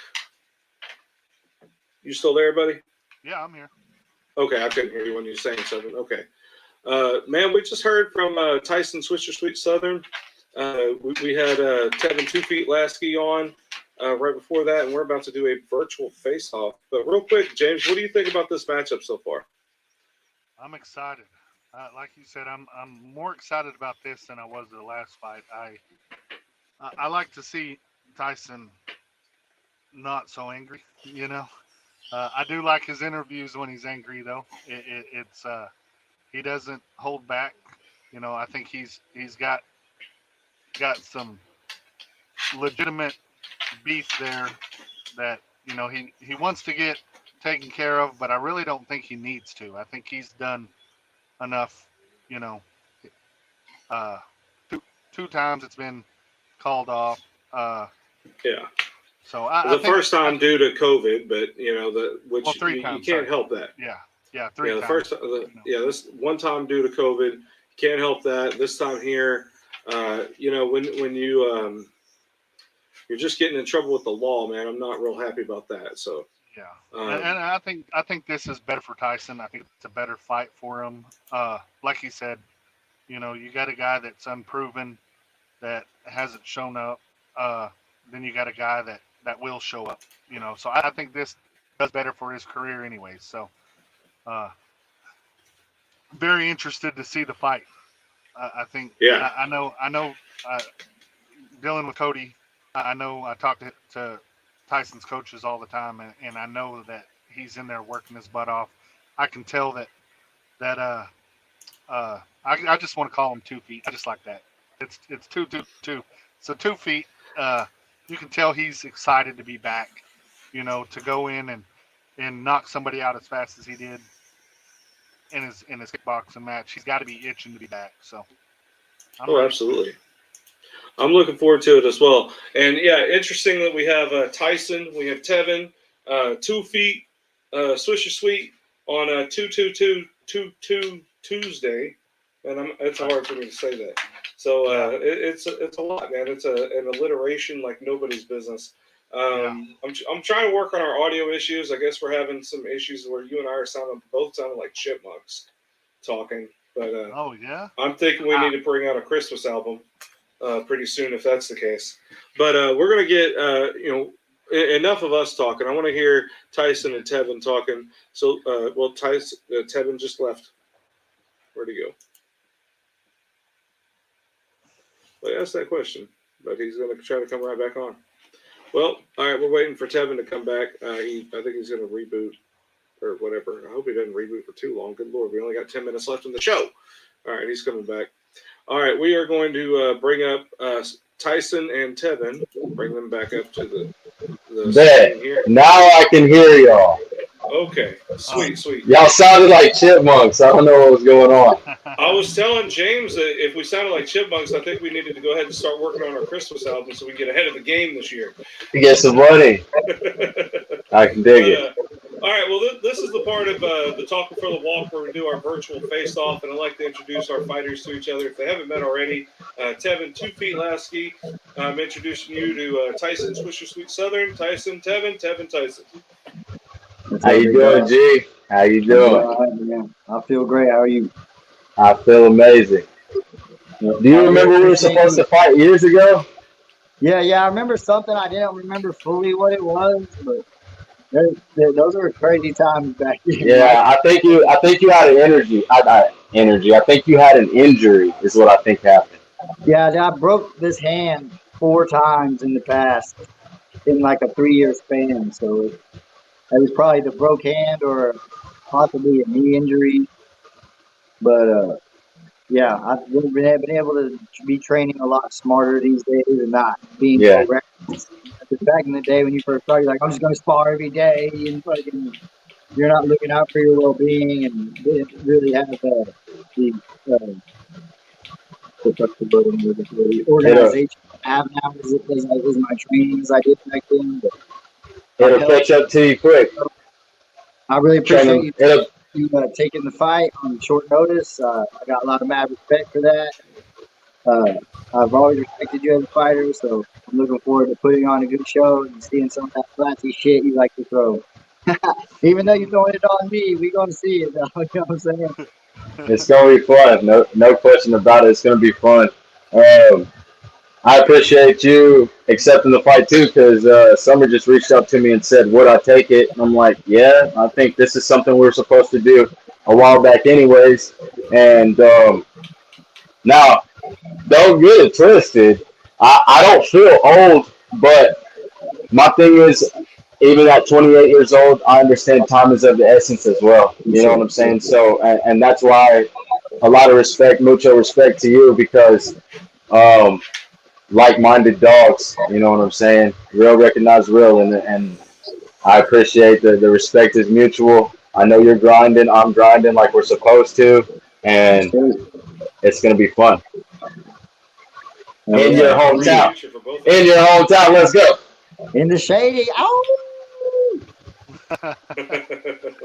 What you say? What you say? Shady 580? Let's go. You know it, brother. Let's go. Well, are you from Tulsa? Aren't y'all 582, or did that change 918? 918. 918. And I'm really from the sticks out in Bristol is really where I'm from, but I live Tulsa. Hell yeah, that's what's up. North versus South on this one. Yes, sir. Well, I appreciate you traveling all the way here. I know it's a bitch drive. Exactly. Man, it's fun, and me coming back to the game, like, you know, the MMA game. I appreciate you thanking your fans, because I shorted my fans and didn't tell them thank you. They're freaking buying tickets and they're making the trip with me, which is amazing to me. It's humbling as hell. Like I figured I wouldn't sell no tickets or anything, because it's what, 2.5, 3 miles. 2.5, 3 hours away from where I stay, so it's it's awesome, very humbling experience, and I'm excited to make the most out of it. Hell yeah. Absolutely. I think this is going to be one of the best Rage in the Cage cards to date. I mean, And I'm gonna tell everybody right now, before they start talking trash, y'all can hate all y'all want to on this respect right here. This is what martial arts is about. You know, it ain't always got to be all that talking trash and insulting each other's family and all that stuff. I believe Tyson is like-minded like me. I know you see me backstage, Justin, and I had my buddy on my shoulder, and he's on some bullcrap. I love him to death, but like I told, dude, I let my body of work do my talking. I don't do all that back and forth. I don't play ping pong, and I don't play tennis. I'm not going back and forth with you. We can do that in the cage. I like that. well, I certainly appreciate both of you guys, coming up here and giving us some time out of your training schedule. Yeah, you cutting into my training time right now, bro. Like, I see that. I know I had to leave 45 minutes early myself. But I really appreciate it. I think it's important for our Rage Nation and Talk for the Walk universe to get to know who you guys are a little closer, a little bit more about you guys.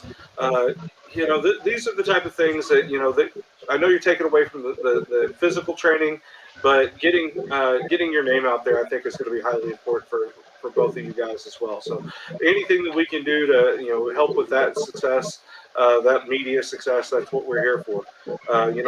We love both of you guys, and I'm looking forward to this match. I think more than a lot of other matches on this card. To be honest with you, this is a marquee match for me. The return of Tevin Laskey, Tyson Southern in his hometown. I'm just looking forward to this. This is going to be such a great fight between the both of you guys. I know you're both going to come in and throw down and show up and show out and do your thing, and may the best man win. We got to show Lamont up. We got to show Lamont up. So Lamont's the homie, but we got side bets. Lamont got your main event. He's got the title coming down. Yeah. I'm excited. I appreciate the opportunity, and like we stated before, I don't mean to toot my own horn or anything, but with me already having a name coming in, like I said, a lot of respect to you, Tyson. I definitely think you deserve a fight like this over homeboy. Yeah. And I seen him from a mile away. My coach was gonna manage him, and I heard some stuff in the water, and I told my coach, stay away from him. I heard he's a head case, and lo and behold, this is what we hear. We hear everything that happened, and I'm glad my coach listened to me and didn't, That's good he messed up too, because now I think Rage in the Cage just got a win on this one. We got upgraded for sure. Yeah, definitely got upgraded. You're talking about you coming in with a name. At least you're coming in with your own name. Amen. You stand on your own 2 feet. So Amen. We'll do that one. Well, guys, thank you so much for being our guest tonight. God bless. I hope you guys have a safe rest of your training camp. Stay healthy, stay strong, fight smart, and do your thing, man. We love you guys, and we'll see you at Rage in the Cage 86, man. Yes, sir. Thank you. Love you all. Peace out. All right, guys, you heard it right there. Tevin 2 feet Laskey taking on Tyson Swisher Sweet Southern. That's going to be a good fight, man. Both of these guys, they seem nice and respectful right now, which is great. But I guarantee you that doesn't mean they're going to pull any punches in that cage. They both want to win, and it's about competition. Yeah. I think this is going to be a potential candidate for fight of the night. No kidding. So many fights on this card that could be fight of the night. It's unreal. Right? Like, what do you think? What do you think about Anne-Marie Petty and Jessica Smith? I think that one's a potential for a banger, man. That's going to be fun. There's that one. There's Keegan and Tyler. Tyler Logan, yeah. Cody Gallion and Zevin. I mean, that's going to be an interesting matchup too. Then you got your main event. These guys, the main event. It's just so many good amateurs. Definitely 3 great pro fights. They pulled all the punches on this card, and they're ready to go. So Yeah, it's fun, man. I'm really excited about Rage in the Cage 86 happening in Lawton, Oklahoma at the Great Plains Coliseum. Like I said, it's a 3,000 seat venue. Tickets are going fast, man. Get your tickets now. Stubwire.com. Make sure you pick the fighter you're wanting to come support at checkout whenever you get your tickets online, or contact the fighter directly if you know them and get your tickets from them directly. Every little bit helps. It does go to the commission does go to the fighter themselves, so they can earn a little bit of extra off of ticket sales. So Yes. every little bit helps, man. Every little bit helps. Support your local fighters, support your local fight promotions. That's how we grow, man. But we're good, man. Awesome. Let Tevin go now. I'm getting him out of the chat because he's got to go train now. But man, next week we're going to try to set up our show. We'll give our announcements on the Talk for the Walk Facebook page as to what to expect on our next week's show. We're going to get some more amateurs in. We're going to get kind of build up the card as much as we can to see what we can for Rage in the Cage 86 attack. Well, next week, man, it's happening. We're going to have one more episode leading into it. It's going to be our go-home show for Rage in the Cage 86, and then bing, bang, boom, man. It's action time, March 5th. We're going to be lighting that crowd on fire. We're going to be at Red Dirt Friday for the weigh-ins. Red Dirt Reloaded Bar and Grill, man. Go get you one of the pizzas, get you cheeseburger, steak. They got cold beer. Nice little outdoor area if it's nice outside. Yeah, we're not 100% sure how nice it's going to be outside, but you know what? The indoors just as good. They got pool tables, they got dartboards, they got TVs, it's fun, man. I really love that place. Yeah, I like it. It's nice, and their beer is cold. Mm-hmm. Beer is cold, women are hot. That's the way it is. That's what that's what you want in a restaurant, right there. I don't know. When the Texans are there. When James shows up, the women start getting hotter for some reason. I think that's what it is. El Papi Chulo show up, it gets spicy. And we're gonna name a Carolina Reaper pepper after him, the El Papi Chulo pepper. Yeah. But Red Dirt Reloaded Bar and Grill is going to be the weigh-ins on March 4th. Come out and hang out with the fighters, man. Get you some autographs, get you some pictures with some of the fighters. Watch them weigh in at the weigh-in ceremony, and then the next night, Lawton, Oklahoma, at the Great Plains Coliseum. It's going down, as Kimber Schaefer likes to say. Also, check out the interviews on YouTube at the Rage in the Cage OKC YouTube page. We just uploaded a bunch of those interviews with Lamont Stafford, Keegan Davidson, Tyson Southern, Tayton Burns, and Jessica Smith, I believe. So check those out and see what all is happening at the Rage in the Cage OKC YouTube page. As always, please like this video, share this video, leave a comment below what you think of everything happening, even if it was the crappy stuff from the first hour when it was just me, bouncing a basketball basically of nothingness. Figuratively, I was trying to hold the show down. I couldn't do it. It wasn't happening as entertaining as we should. I wasn't ready. That's all on me. I'll take that. But tell me how much you hate me in the comments. I love it. But we'll be back next week with some more combat sports talk, and we'll find out what all's going on in the world of combat sports, pro wrestling, and entertainment. As always, please subscribe to our channel, the Fast Productions YouTube channel, and hit that little notification button for all of our content that we will be bringing up. Tomorrow night, we will be producing the Spotlight sparring video for the Oklahoma Boxing and Combat Sports gym over there at 5001 North Rockwell Avenue at 7 p.m., so make sure you tune in for that as well. Thanks, guys. As always, I've been your boy Cool Breeze, Justin Christie, with my tag team partner, James El Papi Chulo Shelna. Isn't that hard to do? Trying to figure out where to work. Yeah, it's wild, isn't it? Like I'm over here pointing left, and you're to the right of me on there. Yeah. But it's all good. Well, take care, guys. We love y'all. Thank y'all for tuning in. Talk for the Walk Universe, Rage Nation. We'll see y'all next week. Good night.